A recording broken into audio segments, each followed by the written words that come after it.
When the first Conjuring film released, it quickly rose in popularity with its unique visuals and sound design, as well as its connection to real historical events, even if those have been wildly exaggerated and debunked. Then of course came a slew of spin-offs, many of them from other directors instead of James Wan, and so they lacked the same flair and style.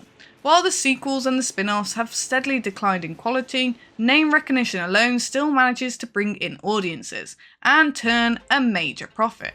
And so here I am, your host Sarah, to bring you another review, this time covering the latest instalment in the franchise, The Conjuring Last Rites. Before we begin though, please give us a like, share and subscribe to the channel. Okay, time to cleanse some ghosties. In the last film, we saw the Warrens attending a trial where they testified that a man responsible for several murders was actually under the influence of the devil himself. And then Ed had a heart attack, and they had to put their demon exorcising days behind them. The film brings them out of retirement, only to permanently put them out of business by the end, and I'm just gonna say it, maybe it's for the best. Religious horror films can be quite frightening, if done right, but many of these sequels and spin-offs within the Conjuring verse have no soul, just filled with a bunch of empty jump scares trying to imitate the original film. They lack any kind of compelling theme, only recycling the same "you just gotta have faith" idea, without any real nuance. That isn't to say that this isn't a well-made film, the acting is as solid as ever, the cast seems to have good chemistry with one another, the music works and the film is shot pretty standardly, but that's just it, nothing about it stands out in any particular way, and it's just there. Then there's the demon itself. It just feels like they picked a name out of the hat and gave it a general demon vibe, and that's it. Whereas in the previous film, the villainous apparitions had personality to them and a purpose. Also can't forget about Annabelle, whom they try to shoehorn in during the slow moments, like a remember this one kind of dealio. I went in not expecting much from this film, but it still somehow underwhelmed me, when we've had so many other great horror films this year revolving around the supernatural. Okay, spoilers are inbound, so I'll give you a moment to skip ahead to the timestamp on screen if you want to avoid any. Still here? Okay, let's get started. The film opens up with a recording between Ed Warren and their newest client, a young woman who witnessed some paranormal events. She lives above an antique shop and looks to be in her mid-20s, and she tells a tale of finding her uncle dead, and that she could feel some kind of entity watching and blames it for his death. We get a flash of text on the screen indicating that this takes place all the way back in 1964. While Lorraine was still pregnant with their baby daughter. Boy, imagine if the baby got possessed while inside of her, and could control her body like Krang controls the robot in Teenage Mutant Ninja Turtles. Anyway, Ed tries to be the voice of reason, but Lorraine is a true soldier against the demons of hell. Not even Constantine could match her skill, and so she marshals on in and goes to the shop, uncovering a mirror and touching everything that could possibly be evil. While by doing this, she gets a glimpse of the future, and even though we've seen this before with her and the nun, otherwise known as Valak, they are doing it again, this time surrounding a possible complication with the baby. I mean, Ed did warn her, this roller coaster doesn't slow down either. After she gets to the hospital, the power goes out, and it seems the evil ghost followed her. And of course no one but her can see it, so when she starts to freak out, they chalk it up to her being in distress. With a few pushes, the baby is pulled out, but it's sadly too late. The umbilical cord was wrapped around its neck and it passed away. She screams for them to give her the child and begins to pray. And oh my, suddenly the baby begins to cry. It's a miracle. Ooh. We get a montage of little Judy growing up, including flashes of when we saw her in the Annabelle film as well as these 3 Conjuring films. We then jump forward to 1986 and MTV is blaring on the TV while the house is full of kids having some kind of party. while a young girl, Catherine, loses her shit about her hair not being perfect. Looks like it's her confirmation day. Remember the mirror from before, the evil one that Lorraine touched? Well, her parents brought it for her at some kind of swap meet. And well, we've already solved by how this family is about to get terrorised by a demon. Already this film feels formulaic, but maybe it gets better. Well, after presents come cake of course, and first the candles blow themselves out. Even though Catherine blames her cousin or maybe older sister, we're not quite sure of the relation here. Before the neon lights on the ceiling come crashing down and smack her right in the head. Cue the on-screen text telling us that Ed and Lorraine Warren have been investigating for decades, having seen every possible type of scenario. That is, until now. This is the most terrifying evil they've ever faced and eventually led to their careers coming to an end. We cut to Ed and Lorraine giving a lecture where they of course once again talk about Annabelle while segueing in a few other cursed objects. Over the years we've dealt with a number of evil objects and we found the best way to deal with them was to collect them. Personally, I would have said destroy them, cast them into the fires of Mount Doom all Frodo style, but sure, collect them, why not? The lights come up and there's like 7 people in attendance, and one girl calls them the wannabe Ghostbusters.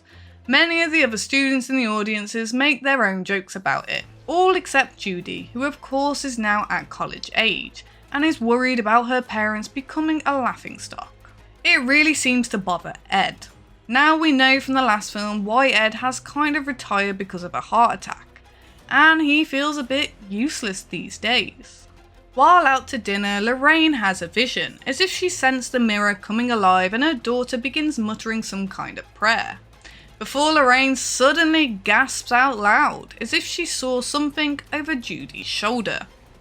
Over at the Smurl house, the family in possession of the evil's mirror, strange things are beginning to happen. Like battery operated toys suddenly moving on their own, and creepy noises in the basement. As the mom Janet does the laundry, she is suddenly jump scare attacked by a ghost that looks like an old man. But when she turns on the lights, it is just a poster of the Marlboro Man.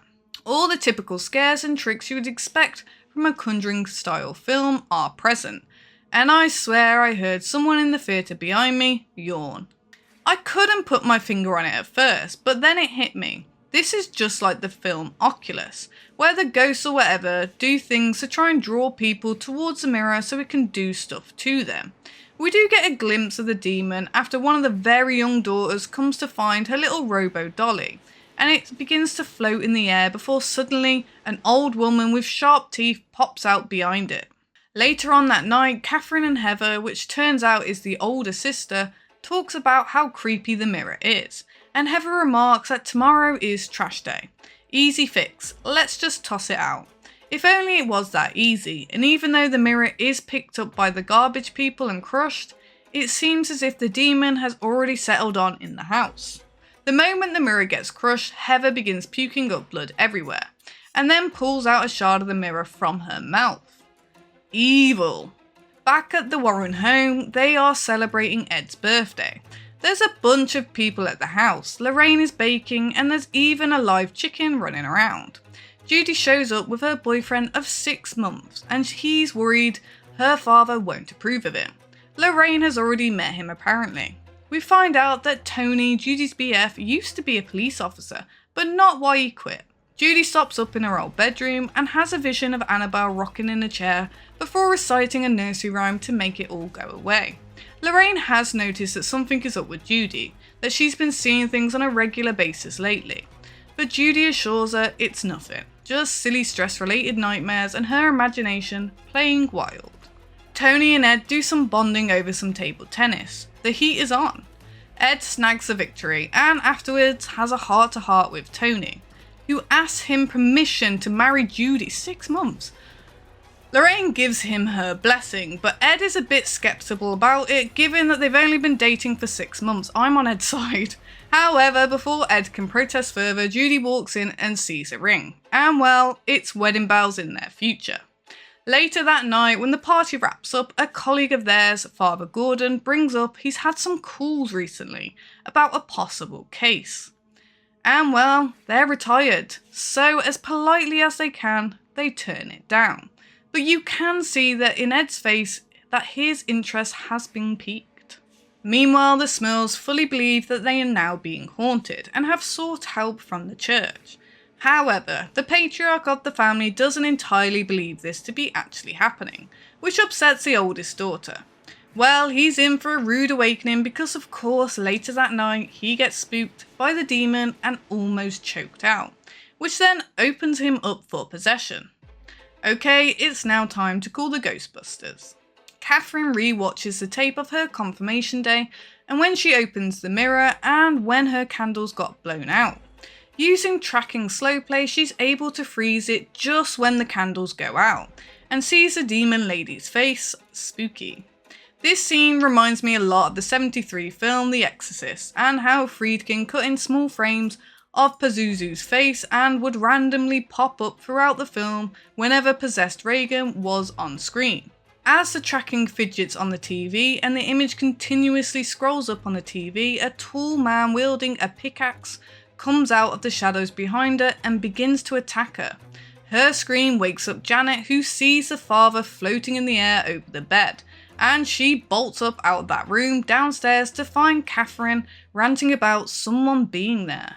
Enter WN107 news crew, who make a big public news spectacle about the situation. And of course, news reaches Ed and Lorraine. They are hip deep in getting things ready for Judy's wedding. But because of the visions she's been having and the one Lorraine had on Judy's day of birth, it can't be a coincidence. Here's where we get that trailer scene of Judy in the dressing room, surrounded by 6 mirrors, and well, gets a surprise visit from a ghostly presence. We've seen this kind of scene in many films before, but I think the most effective was in It Chapter 2, when Pennywise had the little boy trapped in the carnival mirror maze. Well, after the church does its investigation and confirms the presence of an evil entity, Ed and Lorraine can no longer ignore their duties and decide to help out. All the tropes come out, including cleansing the house with some holy water and some Hail Marys. Father Gordon gets trapped in some kind of hallucination, where he thinks he has gone to the church to seek help, but it's all just an illusion, complete with crosses turning upside down, day turning to night, and ghosts popping out of the shadows. He then gets possessed and hangs himself with an extension cord. To condense what happens in the rest of the film, the demon wants Judy to possess her or for revenge. Pretty much the same thing that they already did with Valak and Ed. We also finally find out why Tony quit. One day he was called to a residence about domestic abuse, when the guy shoved a shotgun in his face and pulled the trigger. But nothing happened. However, it must have been a misfire because it was loaded. He took this as a sign though and quit the next day and brought the ring for Judy. That's cute. Ed makes pancakes and tries to keep everyone's spirits up while Lorraine follows her senses to where the demon is rooted, deep down in the dark, dank basement. Along with the demon, there are 3 spirits trapped here, farmers who used to live on this land before it became a suburb, and the story goes the husband went insane because his wife was a bit promiscuous, and one day killed her and his child and then himself. Classic. The demon tries to do its illusion trick on Judy, even mimicking her mom's voice and all that, but she's saved last minute by her actual parents, her faith, and the nursery rhyme of course. Also, somehow the mirror reformed itself. The film then tries a couple of times to insinuate that the demon who hid in the Annabelle doll is the demon terrorising this family, but that's all a red herring again. Part of this new demon's ability is to conjure up illusions. There's a ridiculous scene at one point where the doll grows into a giant version of themselves and comes stalking down a hallway after Judy, like something out of one of those cheapo horror games you find on Steam, like Poppy's Playtime. It's really goofy. Anyway, turns out that the family from the beginning, way back in 1964, never got their exorcism because of the whole pregnancy complication thing, and so the Warrens never went back to cleanse and collect the mirror. So is this all their fault maybe, kind of? Or maybe the church could have sent someone different. So now, of course, the plan is to find a way to transport the mirror safely from Pennsylvania back to their home in Rhode Island.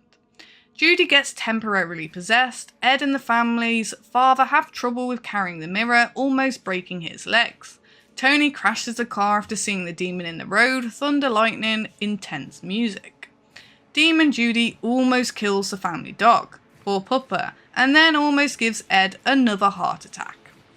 But then, through the power of the Lord and love of the family and Tony's bravery, they are able to banish the ghosts, get the family to safety, and rebind the demon to the mirror and calm her bitch ass down.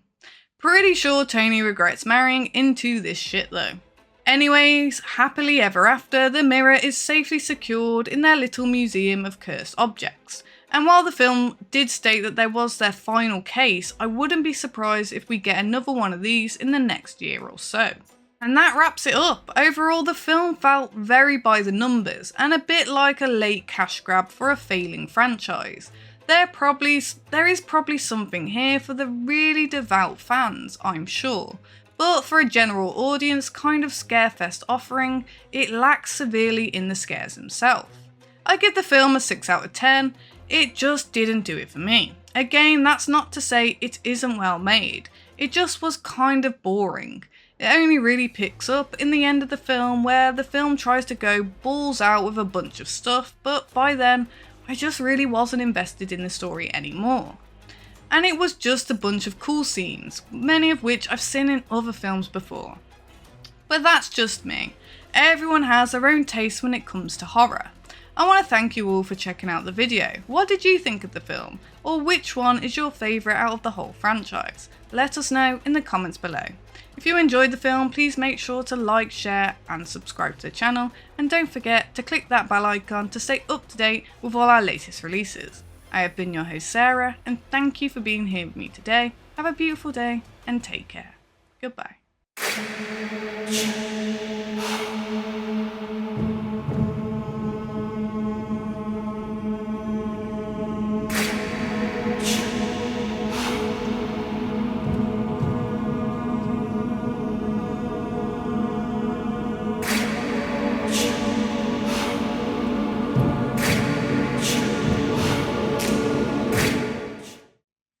So British, say bye like 3 times.